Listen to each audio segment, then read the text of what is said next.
Hello and welcome to Small Business Truths. Well, the hot topic at the moment is business grants or financial assistance. It's a difficult time to consider that a business grant, when we're all not in COVID, are genuinely around activating the community or giving your own business a little bit of financial relief. But right now, business grants are all that any business in New South Wales has to hang on tightly to, just in case they can keep their head above water or still be around. Well, joining us today is the real CFO, Wayne Wanders, who actually has not only a handle on these things, but can help you lodge your business grant. Welcome, Wayne. Thank you, Angela. Good to be here today. You and I are okay. You're very busy because you're helping lots of small businesses, and I'm just in a permanent state of annoyance and anger because of what's going on around small businesses. Let's jump straight into these business grants. Now, there's financial assistance being offered by the federal government and the state government. Federal is all about the COVID disaster, so it's the individual payments where they need to go to Services Australia. Is that right? That's correct, yes.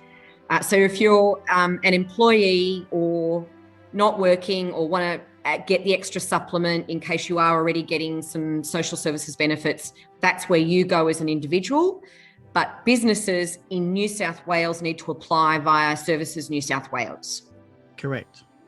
So in the ideal world, because that's the only world that Services New South Wales sits in the ideal world, the businesses that can apply for these grants relatively easily are who? At the moment, it's basically businesses that have been around for more than 2 years. They meet the immediate eligibility criteria, and leaving aside the fun and games of actually applying, it's not too hard to get it. Your accountant can give you a letter and go from there. It's not. So you don't have to upload a whole set of documents? There is stuff you have to upload. Like the first thing you got to understand is that there's different grants that apply for different periods, which is where I think most people are getting confused. If you start with, if you've got revenue above $75,000, you've got two grants that actually apply to you. You've got the COVID-19 Business Grant. Yep. Which is a one-off payment, which covers the period from 26th June to 17th July. And then you have what's called JobSaver, which kicks in on the 18th of July. So let's say, for example, you were a business that was impacted on the 26th of June. You are theoretically eligible for the COVID-19 Business Grant and JobSaver. Let's say you're a business who was infected or impacted on the 18th of July, such as, say, a residential cleaning business or a construction business. You don't get the COVID-19 Business Grant. You can only apply for JobSaver. Right, so you aren't eligible for the one-off? Correct. Because technically you weren't impacted in that previous fortnight. Correct. So if you weren't impacted before the 18th of July, you don't get the first grant. Now, we say that they have determined you weren't impacted, but you may already have been impacted. Well, one of the interesting things that when they're talking about all eligibility for these grants, they talk about experiencing a 30 or a 50 or a 70% turnover or revenue decline in a minimum 2-week period. They also add in on the New South Wales website is it's due to the public health orders. So in theory, you're supposed to say, okay, then this is why my revenue dropped because of the New South Wales health order. And you should be able to show that through the process. If they came back and audited you, so if you just had a bad July and a good July 2 years ago, and the bad July was nothing to do with the health order, in theory, you shouldn't be applying for these grants. Those aren't the people that we're speaking to, right? In essence, there are a lot of, in fact, there would be hundreds and thousands of small businesses in New South Wales who have already been impacted from the longevity of this pandemic. But this severe lockdown of Greater Sydney has really tortured many of them. So let's assume that most of us are doing the right thing. Let's assume there are some businesses here that are eligible. When we talk about a 30, 40, 50, 60% decline in business, Wayne, you're a chartered accountant. You've been in business a long time. If you've been impacted by 20%, you're already losing money.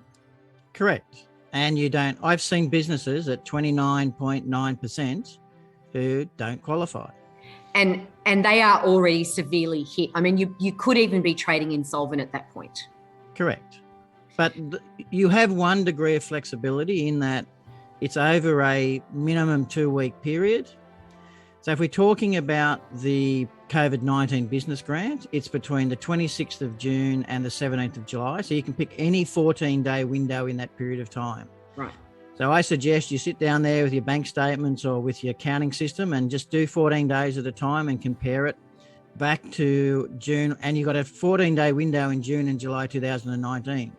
So you would pick the highest 14 days in June and July 2019 and the lowest 14 days in June and July 2021. So just to highlight things specifically, what we've got is a series of grants that are being offered, and I have a lot of trouble with that word grant, but what that's meant to imply is that you don't pay it back. So it's money from government. If you meet the criteria, you're eligible to get that money and you don't ever have to pay that back. Correct. But you do have to declare that you've had that money. So it could impact on your future financial statements. Well, most of these grants at the moment are tax-free, thankfully. Even another highlight. Great. Okay. So if we look at very quickly, if you are eligible and you meet those particular fortnights and you can put in for a grant, what about the ones that don't? Because when you look at, you have to have lodged a 20-year tax return, right? The 2020 tax return. Okay. Just before we go into that, one thing I just want to highlight is you may not qualify for a decline in the first 3 weeks. For example, I was talking to my mechanic because my car broke down the other day. And for the first couple of weeks of the lockdown, he's impacted now because of his 6 staff, 4 of them are in lockdown areas who can't actually go to work.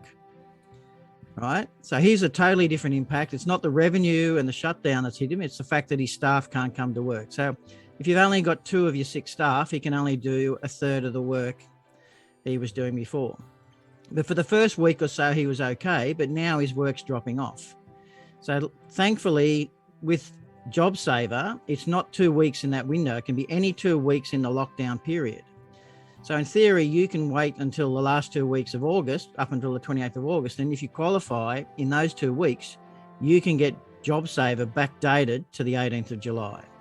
So you have some windows there for different people who have impacted by different time periods. You've just got to be switched on a bit and start looking at your dates and looking at when it comes through. And it's the same for the micro business grant. It's not the 2 week window. It's still a 2 week window, but it's now between the 28th of June and the 26th of June and the 28th of August. Well, clearly this is a much bigger topic than any one interview could cover. Yeah. And this is just meant to be a jumping off point so we can start to help small businesses with this kind of information. Now, the real gem of information here that we want to share with everyone is there is the ability for small businesses to get a free session with you. It's actually a 4-hour free session. I assume you can split that up as required. Correct. And you can help small businesses lodge their grants. Yes, I can. And they need to do that through Realise Business. Correct.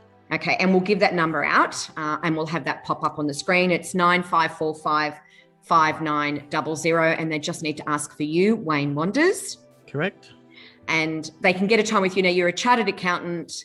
You're also qualified to be able to give advice and help them with that financial advice around these grants. So I'm qualified. For some of these grants, you need an accountant's letter, and I'm qualified to issue that accountant's letter. That's right. So you can give that backup data. And for anyone that's got questions around this and whether they're eligible or not, you can help them with all of that information and they can talk to you for free if they apply through Realise Business. Correct. Wonderful. Okay. Well, that's it for today, Wayne. Thank you very much. But we will get back to you again to have a further check-in on the grants and the eligibility and the criteria and what people need to note. Thank you. Looking forward to it. Thanks.